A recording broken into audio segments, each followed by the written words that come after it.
Hola amigos, ¿cómo están? Yo soy Iris y hoy vengo de uniforme porque la seguridad es lo más importante. Y hoy vengo como su arquitecta de confianza después de lo que sucedió el martes con el sismo que tuvimos aquí en México. Quiero platicarles un poco sobre el funcionamiento de las estructuras para que dejemos de tener dudas sobre si la grieta que apareció en mi casa es peligrosa o no. Y también vamos a reaccionar a algunos videos que surgieron después de los sismos para ver qué fue lo que ocurrió con esos edificios que se cayeron o con cosas que pasaron, ¿va? Así que vamos a empezar.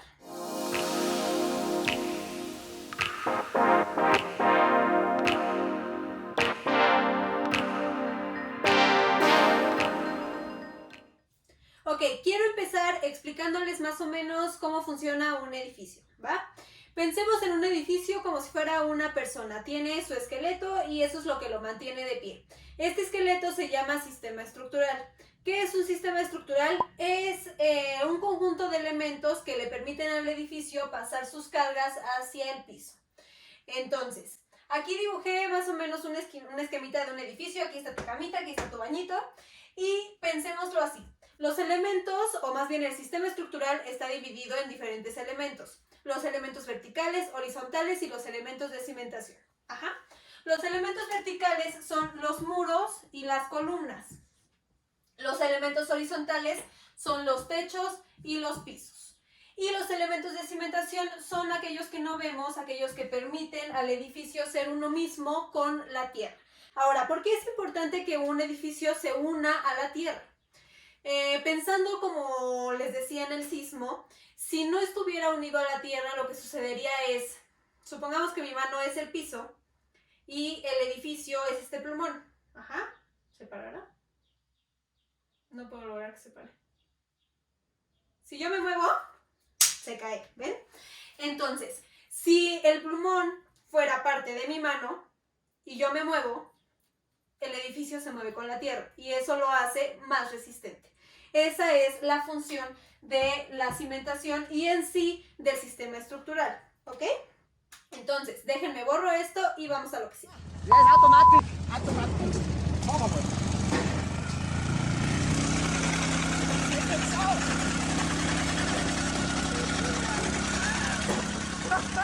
Ok, ya cambié de esquemita. Ahora lo que les voy a enseñar es a detectar daños en estructuras de concreto. ¿Por qué en estructuras de concreto? Porque pues es lo más común aquí. Entonces, voy a empezar a enseñarles la detección de daños en columnas de concreto. Ajá.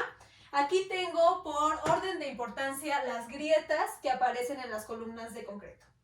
La más peligrosa es esta grieta horizontal, o sea, esta si la ves, preocúpate, ¿ok? Después la que viene es una grieta vertical, esta si la ves, pues también preocúpate, ajá. Una grieta en diagonal en la columna, esta pues también más o menos, ajá. Después el desprendimiento del recubrimiento, este ya no es realmente importante, o sea, se le desprende lo que la recubra, yeso y demás. Esta pues... Y por último, que se marquen los estribos. O sea, esta no es una grieta, sino... Bueno, es que sí, a veces sí aparece como grieta. Se llega a ver el marcado, así, del armado de la columna. Ajá. Esta también ya no pasa nada. ¿Ok? Estas son las grietas que aparecen en las columnas. Acuérdense, en orden de gravedad, de la más grave a la menos grave, por si las llegan a ver. Ok, ahora aquí les tengo lo mismo, la detección de grietas en muros estructurales y muros no estructurales. Ahora, un muro estructural es aquel que forma parte del sistema estructural, es decir, es importante para mantener el edificio de pie. No todos los muros son importantes a ese nivel, entonces los edificios estructurales son aquellos que son necesarios para que el edificio se mantenga de pie. Y las grietas importantes para este tipo de muros son las grietas en diagonal. Pueden aparecer en un solo sentido o en cruz. Ajá. Estas son las más graves.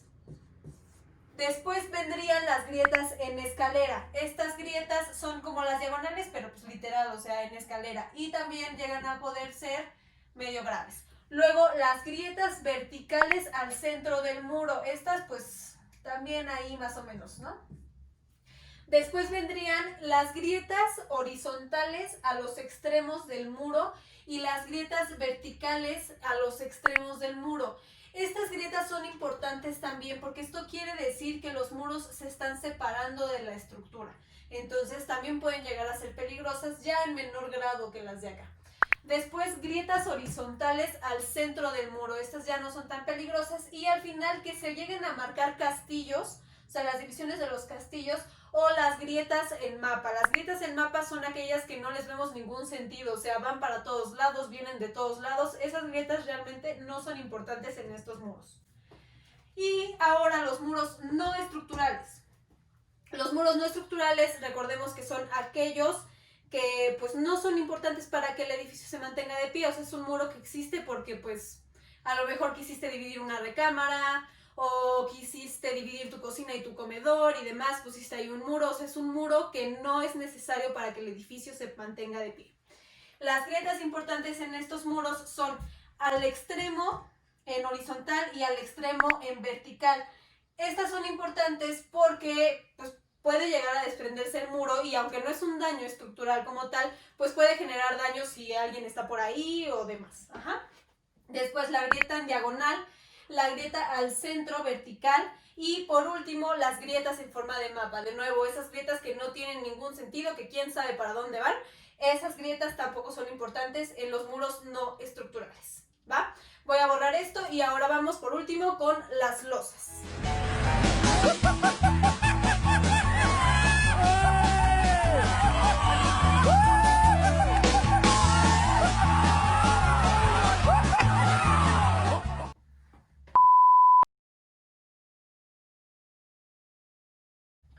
Ok, ahora, las losas. Pensando que yo estoy viendo la losa hacia arriba o de aquí, que estoy viendo así en el piso. Si yo estoy viendo una grieta en el perímetro, o sea que se está marcando el perímetro de la losa, eso es peligroso. Porque de nuevo quiere decir que a lo mejor se está desprendiendo de la estructura. Esta sería la grieta más peligrosa en las losas. Después, igual, viéndolo, estoy viendo el piso y veo que se marcan las columnas. Que hay grietas alrededor de las columnas. Esa también es peligrosa, son estas. Después vendrían, viéndola pues igual hacia abajo o hacia arriba, que vea que de las esquinas hacia el centro están saliendo grietas. Esta también es peligrosa. Después viene, aquí ya lo hubiera marcado con negro, las grietas marcando el armado de la losa. Esas pues ya no son tan peligrosas. Y luego vendrían de nuevo las grietas en forma de mapa. Pueden también no ser peligrosas.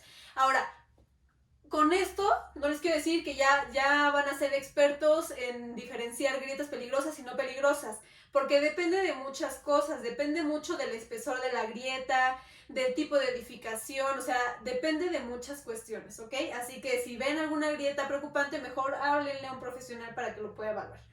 También otros peligros en las losas pueden ser, no supe cómo representarlo, pero la vibración, que vibre demasiado una losa, y la deflexión, o sea, que la losa esté colgada, que se note muy colgado, eso también puede ser peligroso. También me gustaría mencionar que es importante checar alrededor del edificio los daños geotécnicos, checar que no se hayan abierto grietas en el piso alrededor del edificio, que haya habido hundimientos, o sea, que la casa se vea chueca, o también que se hayan abierto algún tipo de socavón o demás. Entonces, espero que esta información les pueda servir. Ahora voy a ver unos videos que me mandaron para analizar qué fue lo que pasó en esos casos, ¿va? Amigos, este video estaba quedando un poquito largo, por lo que decidí partirlo en dos partes. En esta parte vimos la detección de daños, en la siguiente vamos a reaccionar a los videos de los sismos y también les voy a enseñar una parte importante que son los aspectos físicos que vuelven a un edificio más vulnerable. Así que esperen esa parte, tienen que verla, está muy interesante y pues yo me despido por ahora. Bye.